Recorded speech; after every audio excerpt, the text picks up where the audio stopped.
Shalom, shalom, shalom.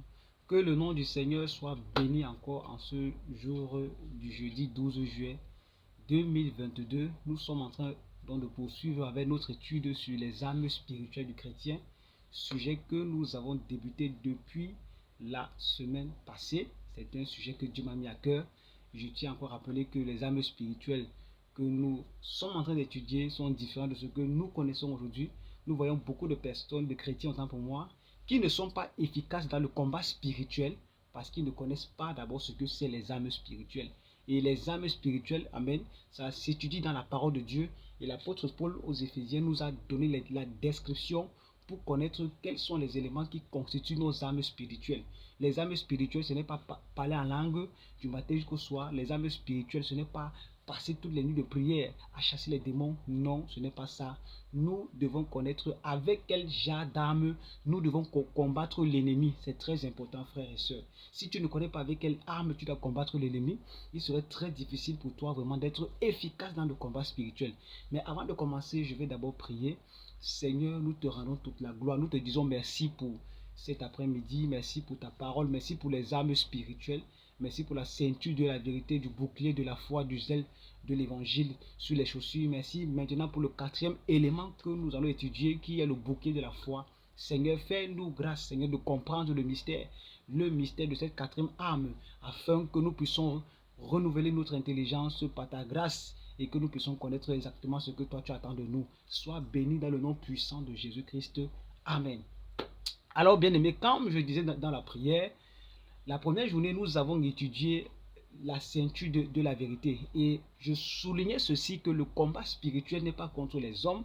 Le combat spirituel du chrétien, c'est contre les esprits méchants dans les lieux célestes. Et l'apôtre Paul donne dans la description des âmes du chrétien selon, effectivement, selon l'état des soldats de son époque. À cette époque, il n'y avait pas la Kalachnikov, il n'y avait pas le treillis militaire que nous connaissons aujourd'hui. Il n'y avait pas toutes sortes d'armes sophistiquées que les hommes ont inventées pour détruire, non. C'était juste quoi? Des épées, des arcs, des flèches, voilà, la cuirasse et tout ce que nous connaissons. Donc, il donnait la description des armes spirituelles en fonction de la connaissance qu'ils avaient de l'époque du service militaire. Et gloire à Dieu qu'au travers de la technologie et aussi de l'histoire, nous pouvons un peu apercevoir comment est-ce que ces hommes étaient habillés avant. Donc nous ne sommes pas étrangers à cela, même si on n'a pas vécu à cette époque-là. Donc nous avons appris que le premier jour, que nous devons revêtir la ceinture de la vérité. Vous savez qu'un homme ne peut pas porter un pantalon sans toutefois mettre la ceinture. Le rôle de la ceinture, c'est de maintenir le pantalon sur la personne, de peur de voir sa nudité. Donc Jésus-Christ est celui qui couvre notre nudité, d'où la ceinture de la vérité. Si un chrétien qui n'a pas, un chrétien ou bien un religieux, disons chrétien, un homme qui n'a pas Jésus, c'est un homme qui est sans ceinture, c'est un homme qui marche et qui pourra tomber, et voilà, et sa nudité sera exposée. Pourquoi? Parce qu'il n'est pas en Jésus. Même si tu dis que tu prétends croire à un prophète ou à n'importe qui, si tu n'es pas en Jésus, tu ne peux pas vraiment expérimenter effectivement la ceinture de la vérité. Et la seconde chose que nous avons appris, bien sûr, voilà, on parlait, la seconde chose que nous avons appris, excusez-moi, la seconde chose que nous avons appris, voilà, nous étions en train de parler de la cuirasse de la justice que nous obtenons par Jésus-Christ de Nazareth, parce qu'il s'est fait justice pour nous. L'homme ne peut pas se justifier de lui-même par les œuvres. On a appris que l'homme n'est pas capable de se justifier par les œuvres. Et je crois que par la grâce de Dieu, nous allons faire un enseignement sur cela. Sommes-nous sauvés avec les œuvres ou bien sans les œuvres? Je crois que par la grâce de Dieu, le Saint-Esprit va éclairer au travers des Écritures. Qu'est-ce que cela veut dire être sauvé? Est-ce que nous sommes sauvés avec les œuvres ou bien est-ce que nous sommes sauvés par les œuvres? Parce que quand nous lisons la Bible, par exemple, on pourrait croire que l'apôtre Paul et l'apôtre Jacques se contredisent. Ce n'est pas le sujet, mais je paraphrase. Mais par la grâce de Dieu, nous allons étudier ce que l'apôtre Paul voulait dire quand il dit que l'homme n'est pas sauvé par les œuvres. Et ce que Jacques dit, montre-moi ta foi sans les œuvres, je te montrerai ma foi par les œuvres. Est-ce que les deux se contredisent? Nous allons étudier cela plus tard. Mais ce que nous savons, c'est que Voilà, Christ est notre justice. C'est lui qui a fait de nous justice, sanctification, comme on a lu dans 1 Corinthiens chapitre 1, les derniers versets. Ensuite, nous avons appris du zèle de l'évangile, qui parle bien sûr de l'évangélisation, un ministère, le ministère qui est le plus négligé dans l'église. En fait, pourquoi? Parce que les serviteurs de Dieu, les hommes de Dieu, les frères et les sœurs, pensent que l'évangélisation, c'est le recrutement de l'église. Non, on n'évangélise pas pour recruter à l'église, mais on évangélise les hommes pour qu'ils soient sauvés. Ça veut dire que vous pouvez partir évangéliser une âme, cette âme donne sa vie à Jésus, elle n'est pas forcément obligée de venir dans votre église. Arrêtez avec ce genre de sorcellerie. Non, c'est le Seigneur qui connaît les âmes qui sont destinées à votre ministère. Ce n'est pas à vous de faire la publicité des miracles, des guérisons pour qu'ils soient attirés vers vous. Non, non, non, pas du tout. Laissez prêcher l'évangile de Jésus, prêcher la vérité et laissez que Dieu puisse lui-même attirer les âmes. Quand l'apôtre Pierre a prêché dans Actes chapitre 2, l'apôtre Pierre ne savait pas que 3000 âmes devaient se donner leur vie au Seigneur et c'est ainsi que l'église devait naître. La Bible dit que le Seigneur lui-même ajoutait à l'église chaque jour ceux qui étaient sauvés. Ça veut dire que c'est la responsabilité de Dieu de faire grandir vos assemblées, mais ce n'est pas la vôtre. Ce que vous devez prêcher, voilà, c'est annoncer que Jésus-Christ est le Seigneur, il est la vérité et qu'il est mort pour chacun d'entre nous. C'est la chose la plus importante. Donc aujourd'hui, nous allons entamer donc avec notre quatrième arme. Vous pouvez donc prendre la version 8 secondes. Je ne prends pas la seconde 21. Nous sommes au chapitre, au verset 16. Éphésiens 6, 16. Prenez par-dessus tout cela le bouclier de la foi avec lequel vous pourrez éteindre tous les traits enflammés du malin. Oh là là, le bouclier de la foi. Une chose que beaucoup de chrétiens parlent des lèvres, mais ils n'expérimentent pas. Alors, comme vous le saviez, à l'époque romaine, à l'époque de Paul, les soldats avaient toujours le bouclier. Quel était le rôle du bouclier? Le bouclier, ça te préservait, c'est vrai que ça te préservait du glaive, parce que quand tu bagarrais, quand vous voyez souvent les films des gladiateurs, comment ils ont les boucliers, ils pouvaient se protéger contre, voilà, contre les frappes de l'ennemi de l'épée, oui, et aussi contre les flèches d'eau, pour éteindre tous les traits enflammés de l'ennemi. Donc, toute forme de glaive qui voulait toucher le soldat avait pour responsabilité de prendre le bouclier. Parce que maintenant, il faut bien comprendre qu'il y a une différence entre la cuirasse et le bouclier. Parce que le bouclier, oh merci Saint-Esprit de Dieu, parce que le bouclier, c'était au soldat de pouvoir le diriger afin que le glaive ne puisse pas l'atteindre. Par contre, la cuirasse était déjà sur le soldat. Donc, par inadvertance, l'épée pouvait frapper la cuirasse du soldat et il n'était pas capable de se mouvoir pour voir est-ce qu'il peut esquiver ou bien pas. Or, avec le bouclier, c'était donc au soldat donc de pouvoir le manier, le manipuler pour ne pas être touché par l'ennemi. Alors, l'apôtre Paul nous dit, prenez par-dessus tout le bouclier de la foi pour éteindre tous les traits enflammés de l'ennemi. Qu'est-ce que ça veut dire le bouclier de la foi? Nous connaissons tous dans Hébreux chapitre 11 la définition de la foi. C'est là que nous allons beaucoup centrer cet enseignement. Je rends grâce à Dieu parce que j'ai partagé cela ce matin dans le groupe du ministère sanctifié pour le ciel sur ce que c'était la foi, et je crois que je vais encore un peu approfondir avec cet enseignement puisque nous sommes dans les âmes spirituelles. On va connaître ce que c'est la foi. Hébreux chapitre 11 verset 1, il est dit ceci: or, la foi, c'est une ferme assurance des choses qu'on espère, une démonstration de celles qu'on ne voit pas. La mauvaise définition que nous avons aujourd'hui de la foi, c'est de penser qu'on est catholique, c'est de penser qu'on est pentecôtiste, c'est de penser qu'on est ceci, on est cela. Il y a une chose qui est vraie. Tout homme a foi à quelque chose. Il y a ceux qui ont foi à leurs ancêtres, qui disent que les ancêtres les protègent. Il y a d'autres qui ont foi en Marie. Il y a d'autres qui ont foi en Mohamed. Il y a d'autres qui ont foi en Kakou. C'est pour cela qu'il faut comprendre que la foi, ce n'est pas seulement les chrétiens qui ont la foi. Même les démons, la Bible dit que même les démons croient. La foi, de manière tout simple, c'est croire à quelque chose. Mais la foi chrétienne a deux définitions très importantes. Il y a ce qu'on a lu dans Hébreux chapitre 11. La foi c'est quoi? Or, la foi est une ferme assurance des choses qu'on espère, une démonstration de celles qu'on ne voit pas. Maintenant, Dieu a voulu différencier la foi en lui de toutes les autres foi. C'est pour cela que dans Romains chapitre 10, le verset 17, il a dit ceci: la foi vient de ce qu'on entend, premièrement. Et ce qu'on entend vient de la parole de Christ. Ça veut dire que la foi ne vient pas de la parole d'un homme. La foi ne vient pas de la parole d'un apôtre, d'un pasteur, d'un prophète, ou bien un soi-disant prophète messager, ou bien de Marie. Mais la foi vient de ce que vient de Christ, vient de la doctrine de Christ, vient de Dieu directement. C'est ça la véritable foi. Ça veut dire quoi? Ça veut dire que le chrétien, c'est celui qui, quand on dit que le chrétien, c'est celui qui marche par la foi, cela ne veut pas dire que c'est le chrétien, c'est celui qui vit selon les préceptes de l'église. La preuve, voici une preuve qui montre que la foi est réelle. C'est qu'on parle de Jésus-Christ qui est mort et ressuscité. La chose la plus évidente, c'est que toi et moi, on n'était pas là. On a juste entendu parler certains historiens. Il y a même des contradictions entre les deux. Certains disent qu'ils n'ont même pas été tués, d'autres disent qu'ils ont été tués et tout et tout. Mais nous croyons par la foi que l'œuvre Jésus-Christ est mort effectivement pour nos péchés. On n'a pas besoin de preuves matérielles. Toujours quand on lit dans Hébreux chapitre 11, la Bible dit que c'est par la foi que nous croyons que Dieu a créé toutes choses. On n'était pas là quand Dieu créait les choses. Mais on sait par la foi que ce qui est écrit dans les Écritures, c'est la pure vérité. C'est cette âme-là qu'on appelle dans la foi. Donc la foi ne vient pas du fait que le pasteur a dit que si je bois l'eau, beaucoup d'eau, je vais guérir. Non, ce n'est pas ça la foi. La foi selon Dieu, c'est le fait de croire à la parole, à la doctrine, à ce que Jésus dit dans sa parole au travers du Saint-Esprit. Donc on n'était pas là quand Dieu créait le ciel et la terre. On n'a jamais vu Abraham, mais nous croyons par la foi que nous sommes les disciples, les descendants d'Abraham. C'est une chose qui est claire. Amen. Donc c'est ça qui atteste que effectivement tu as la foi en Dieu.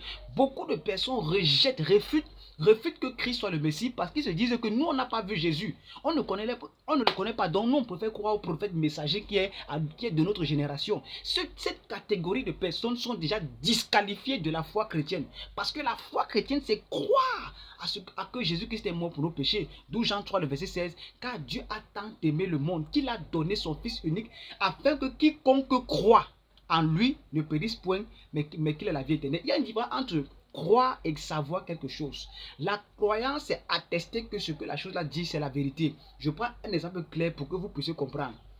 Je sais que Mohamed a existé, mais je ne crois pas à l'évangile de Mohamed. Je sais que Mohamed est le fondateur de l'islam, mais je ne crois pas à l'islam. Je sais qu'il a cru à Allah. Je n'étais pas là quand il croyait, mais je le sais. Et non que je crois. Savoir quelque chose, c'est-à-dire, c'est avoir la connaissance. Mais croire en quelque chose, c'est s'imprégner de cette connaissance. Donc, il y a des personnes qui disent que Jésus-Christ a existé. Ils le savent, mais ils ne croient pas à son œuvre. C'est deux choses différentes. Or, si tu sais que quelque chose existe et que tu ne crois pas, tu ne pourras pas expérimenter la puissance. C'est comme moi, par exemple. Moi, je crois que mes ancêtres ont existé, mais je ne crois pas en eux. Comme ceux qui croient aux ancêtres, vous voyez un peu. C'est pour cela que, comme je ne crois pas en eux, je ne peux pas être influencé par leur existence ou bien par leur, je ne sais pas par quoi ce que je peux dire. Vous voyez un peu. Donc, il faut donc comprendre que la foi, dans la foi, il y a le mot croire.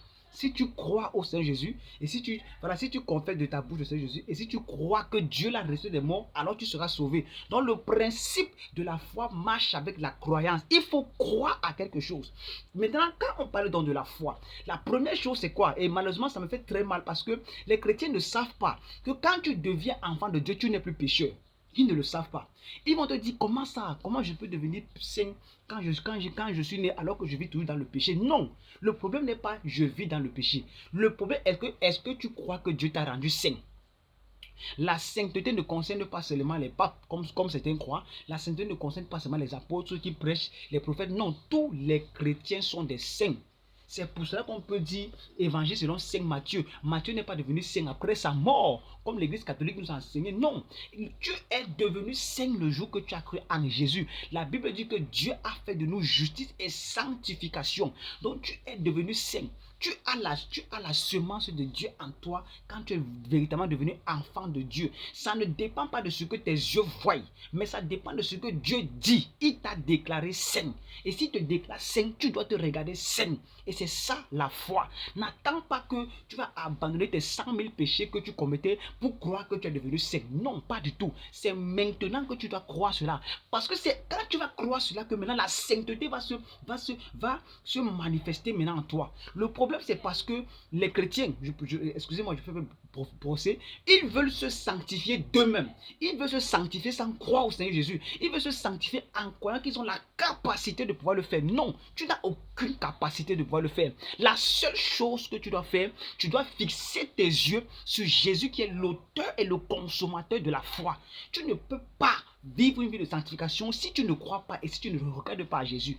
Donc c'est pour cela qu'il faut revêtir le bouclier de la foi. Mais malheureusement, beaucoup de gens ne revêtent pas le bouclier de la foi. Quand ils sont face au danger, ils peuvent prendre le sel béni, ils peuvent prendre les huiles bénies, ils peuvent prendre les eaux bénies. Ils ne savent pas que non, ils n'ont pas besoin de cela. En fait, l'homme veut voir quelque chose, veut voir un gris-gris qui va toucher afin de croire que non, maintenant je suis protégé. Non, tu n'as pas besoin des gris-gris, tu n'as pas besoin de voir des choses parce que la foi, c'est une ferme assurance des choses qu'on espère, une démonstration de celles qu'on ne voit pas. La Bible déclare que l'ange de l'Éternel campe autour de ceux qui craignent Dieu et il les arrache du danger. Je n'ai pas besoin de voir cet ange-là qui campe autour de moi. Je crois que l'ange est là. Je crois que cet ange me protège parce que la Bible me le dit. La Bible déclare dans Somme 91, celui qui demeure sous l'abri du Très-Haut repose à l'ombre du Tout-Puissant. Frère, le problème, c'est parce que vous ne voulez pas croire. Vous voulez voir des choses. C'est pour cela que vous allez chez les prophètes, chez les faux serviteurs de Dieu qui vous donnent des gris-gris et qui font du maraboutisme spirituel, vous donnent des choses que vous voulez voir, toucher,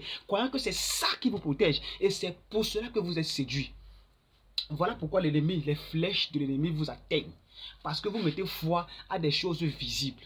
Frère, la foi ne dépend pas de ce que tes yeux voient. La foi dépend de ce que Dieu a dit. Qu'est-ce que Dieu dit? Il dit qu'il te protège. Il n'a pas dit que prends le sel pour te protéger. Tu n'as pas besoin de verser le sel autour de ta maison pour que tu sois protégé. C'est du pur mensonge, frère. C'est du pur mensonge, ma soeur. La Bible déclare que l'ange de l'Éternel campe autour de ceux qui craignent Dieu et il les arrache du danger. Je n'ai pas besoin de voir cet ange. Je crois qu'il est là et je crois à sa protection. C'est ça le bouclier de la foi. Malheureusement, tu ne crois pas. Tu ne crois pas à cela, amen. Beaucoup de femmes se plaignent. Oh, j'ai l'âge avancé, je ne suis pas encore mariée. Certains commencent à prendre les résolutions de partir faire l'enfant dans le monde et dit que Dieu va leur pardonner parce que l'âge est avancé, sans compter aussi la pression de la famille. C'est pour cela qu'ils commencent à céder à ce que la famille dise. Et au lieu de garder la parole de Dieu, frère, nous avons étudié la vie de Jacob. Jacob a fait 20 ans chez Laban. Quand vous calculez l'âge de Jacob, quand vous calculez l'âge de Jacob et celui de Joseph, en nous référant sur le fait qu'il soit arrivé en Égypte, il avait, je crois, c'était 130, je crois c'est 137 ans, un truc pareil. Bref, il y avait 99 ans d'écart entre Joseph et son père. Parce que Joseph est arrivé en Égypte à 17 ans et c'est à 30 ans qu'il va devenir le premier ministre, n'est-ce pas, égyptien. Ensuite, à 37 ans, il y aura les 7 ans de famine. Ensuite, il y aura encore, je crois, 2 ans. Il y aura les 7 ans d'abondance, 37 ans. Ensuite, les 2 ans de famine.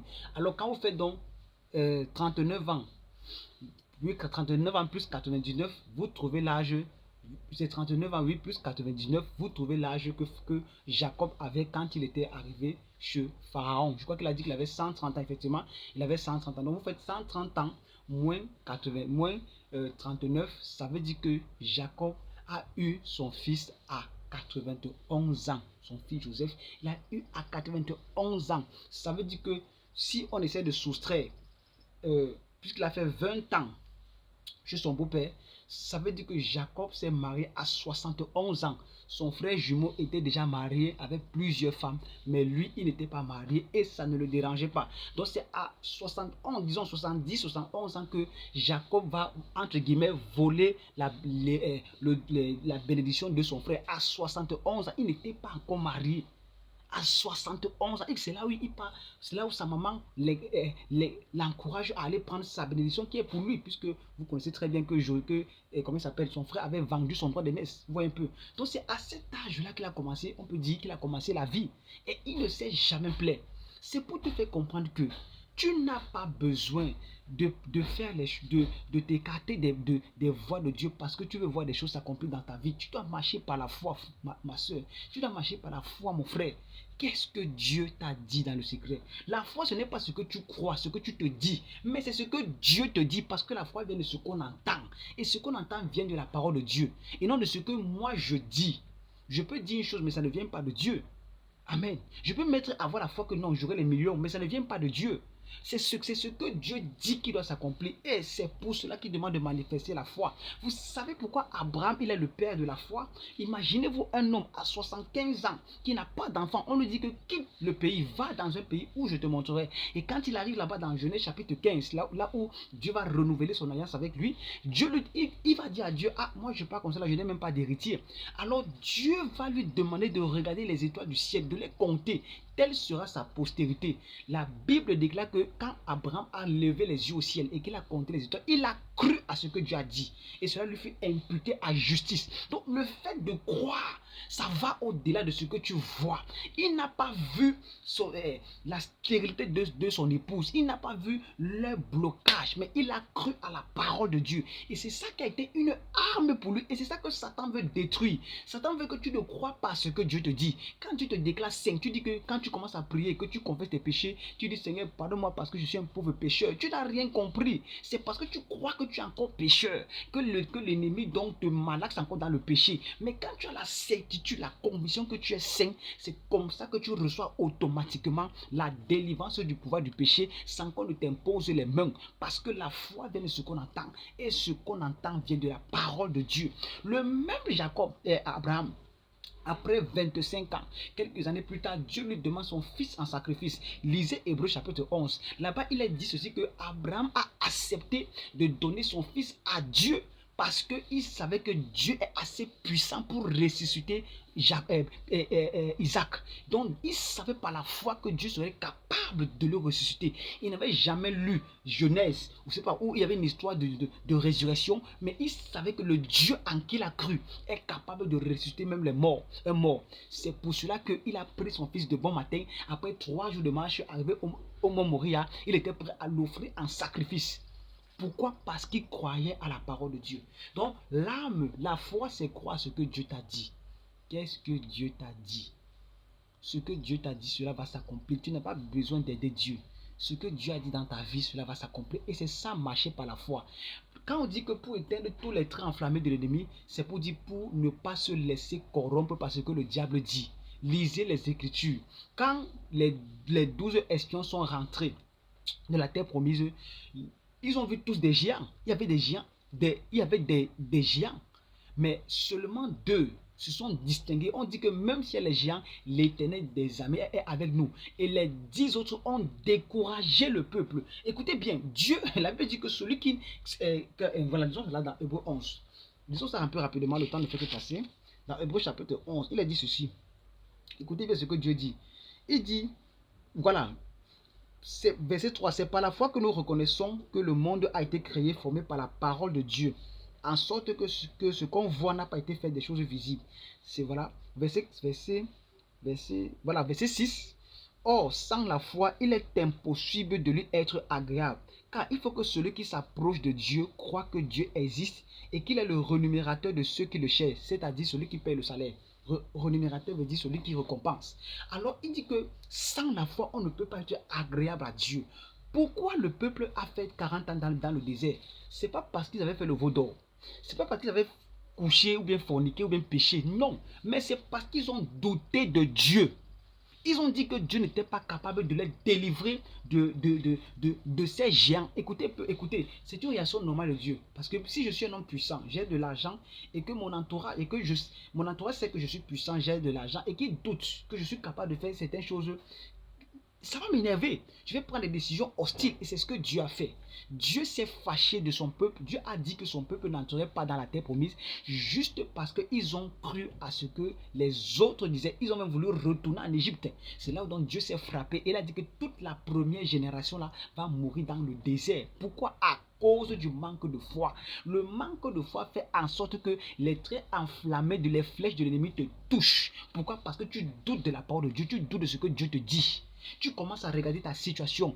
Si peut-être Dieu t'a promis une chose, peut-être tu es arrivé quelque part, véritablement par l'Esprit de Dieu, tu as reçu une parole que tu vas être quelqu'un, tu commences à cogiter, à te poser la question, comment cela va se faire? Tu commences même à douter. Tu te dis que mais est-ce que c'est possible que moi qui sors d'une famille démunie, comment Dieu pourrait me mettre là-bas? Frère, tu n'as pas besoin de réfléchir. Il faut tout simplement croire, si et seulement si c'était par l'Esprit de Dieu que ce serviteur de Dieu a parlé.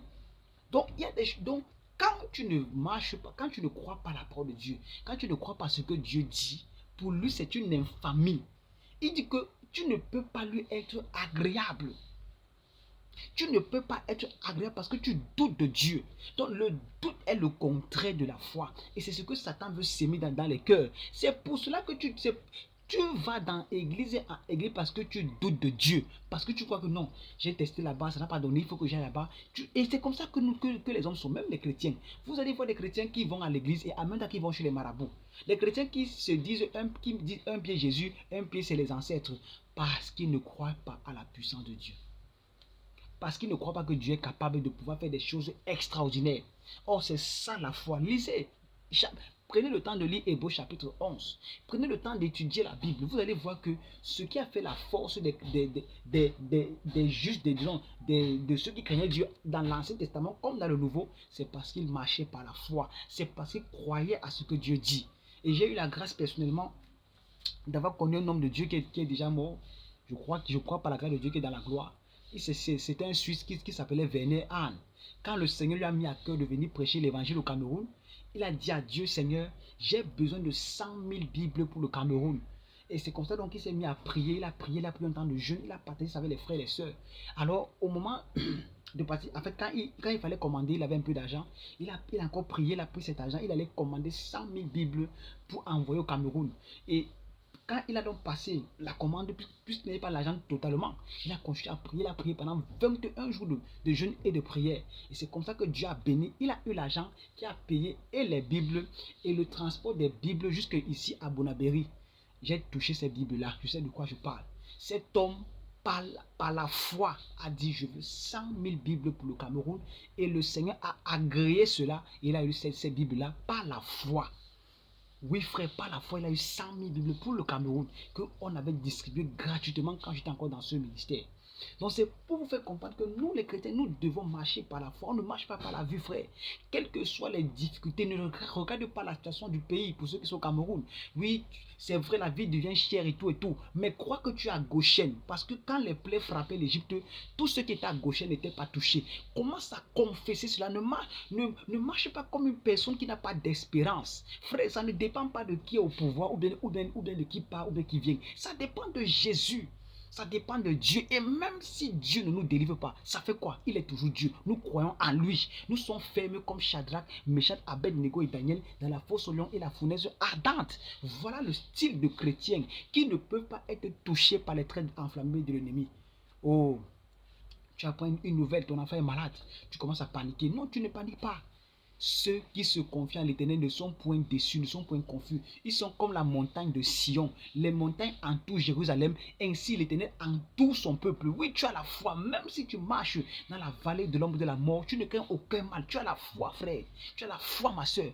Même si tu dis que ton mari, il est terrible, ton épouse est comme ça, tu as la foi qu'il va changer. Parce que tu sais que Dieu est capable. C'est Dieu qui tient les cœurs des hommes, des rois, et qui les dirige comme un courant d'eau. Tu as la foi en cela. Tu as la foi en Jésus-Christ de Nazareth. Frère, la foi, ce n'est pas regarder aux choses visibles. Même si tes yeux voient du n'importe quoi, même s'ils voient comment tout est en train de s'effondrer, toi, par la foi, tu crois que Dieu est capable de faire des choses extraordinaires et tu restes dans ta position. C'est à cela que Dieu t'appelle, mon frère. C'est à cela que Dieu t'appelle, ma soeur. Vous voyez que maintenant, pose-toi la question, est-ce que tu crois vraiment en Dieu? Je ne te demande pas de croire à ce qu'on te dit à l'église.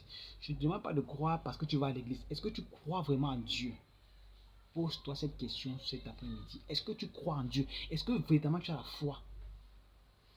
Ou bien tu as toujours les plans B, les plans C de ta vie? Est-ce que tu as véritablement tout confié en Dieu?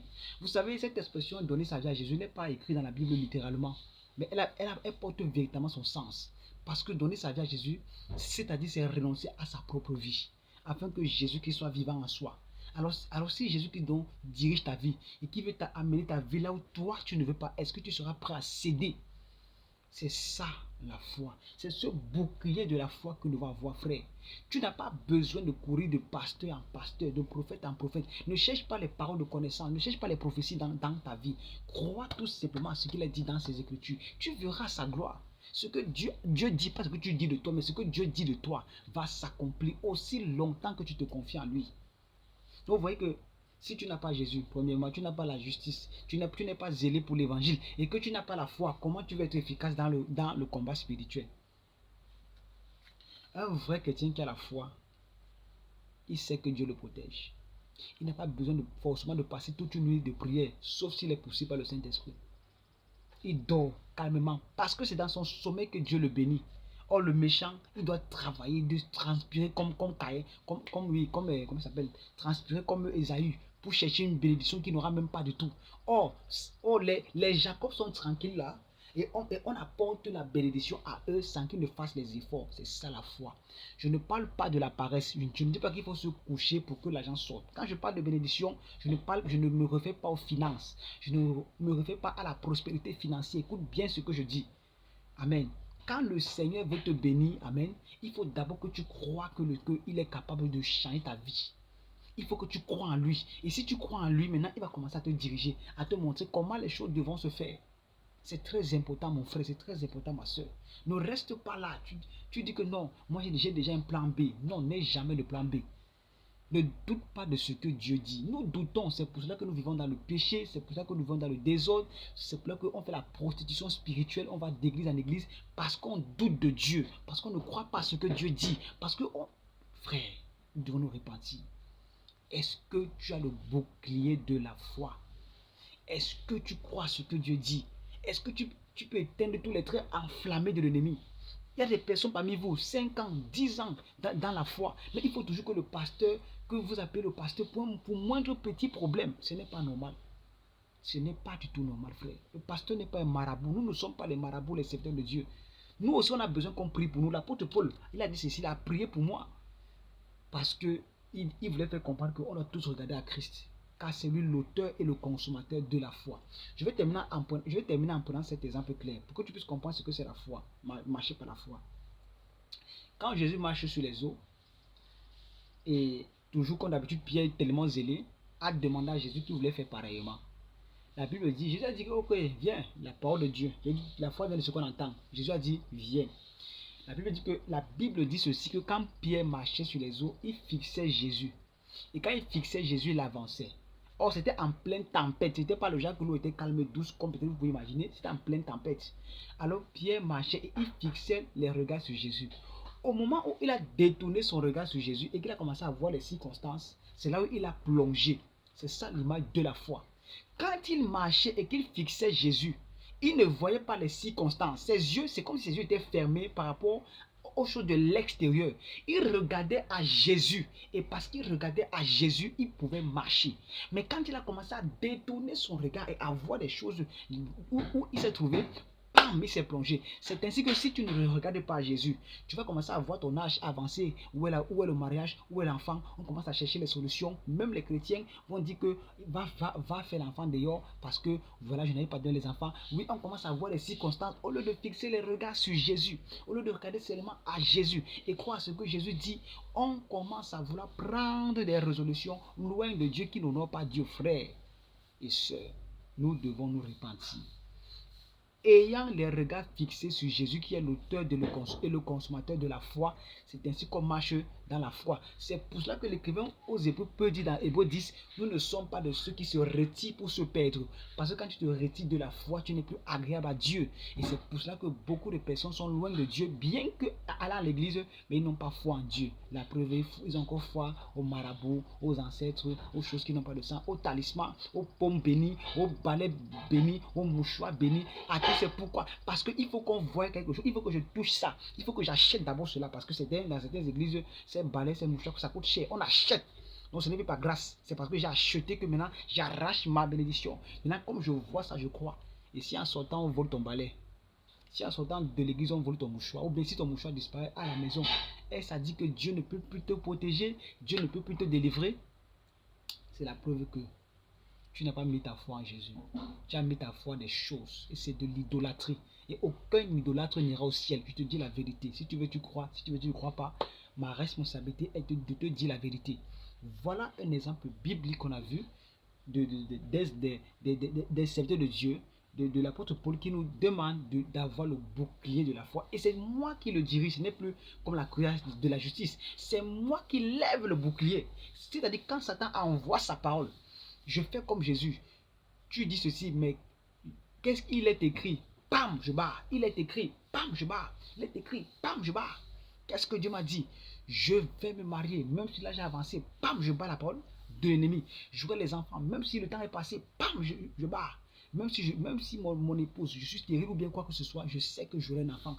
Parce que ça ne dépend pas de ce que je vois, mais ça dépend de ce que Dieu dit. Si tu marches par la vue, tu n'as pas la foi. Marche par la foi. Tu peux par exemple voir un frère. Le Seigneur te montre un frère pousseur dans l'église. Il te dit que c'est lui qui est ton mari. Mais comme tu vois aux choses visibles, tu commences à dire que je refuse cela. Et tu peux voir le frère, l'autre frère qui est riche, qui a l'argent. Oh, tu ne vois pas son cœur. Oh, Dieu a vu que dans son cœur, il y a plein d'orgueil. Il y a plein de... Il maltraite les femmes. Oh, le frère qui est pousseur. Dieu d'abord a préparé une destinée glorieuse pour lui. Mais Dieu sait que dans son cœur, il est plein d'amour, il aime le Seigneur, il a la volonté de servir Dieu. Or, l'autre qui a l'argent n'a aucune volonté, mais toi, tu vois sa voiture, tu vois son physique, tu sens ses parfums, et c'est pour cela que tu cèdes. Et toi, le frère, tu cherches la sœur qui a les longs cheveux, qui traîne jusqu'au sol, qui est mince, qui est comme la guitare, comme disait musicien.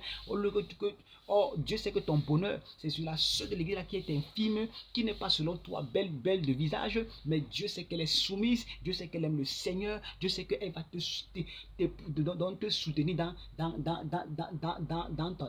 ta vision, dans ce que Dieu t'appelle de faire. Or, celle qui a les longs cheveux, elle est orgueilleuse, arrogante, elle parle mal aux gens, elle va te manquer du respect. Dieu voit tout cela, parce qu'il voit ce que toi, tu ne vois pas. C'est pour là qu'il t'oriente maintenant vers l'autre sœur, qui n'est pas selon tes critères, et tu commences à refuser parce que tu vois aux choses visibles, au lieu de voir l'invisible. Tu vois cela comme ça, mais tu ne vois pas les grâces qui sont déposées en elle, tu ne vois pas les grâces qui sont déposées en lui, et tu commences à dire, arrête de moi Satan, tu brûles ta bénédiction. Tu brûles ta bénédiction. Tu brûles ta bénédiction. C'est pour cela que je vais t'encourager ce soir, mon frère et ma soeur. Si tu veux aller loin avec Dieu, arrête de marcher par la vue, marche par la foi. Crois en ce que Dieu t'a dit. Ne te laisse ébranler par personne. Ne te laisse pas ébranler par un faux message, par un faux prophète. Crois à ce que Dieu t'a dit. Ne finis pas comme le jeune prophète qui n'a plus cru à ce que Dieu a dit. Il a écouté la voix du vieux prophète et il est mort. Crois à ce que Dieu a dit et tu verras la gloire de Dieu. Voici donc ça, marcher par la foi. Je résume clairement. Marcher par la foi veut dire avoir les yeux fixés sur Jésus, qui est l'auteur et le consommateur de la foi. Aussi longtemps que tu fixes les yeux sur Jésus, tu vas avancer avec Dieu et tu verras sa gloire. Que le Seigneur te bénisse. Shalom, shalom, shalom.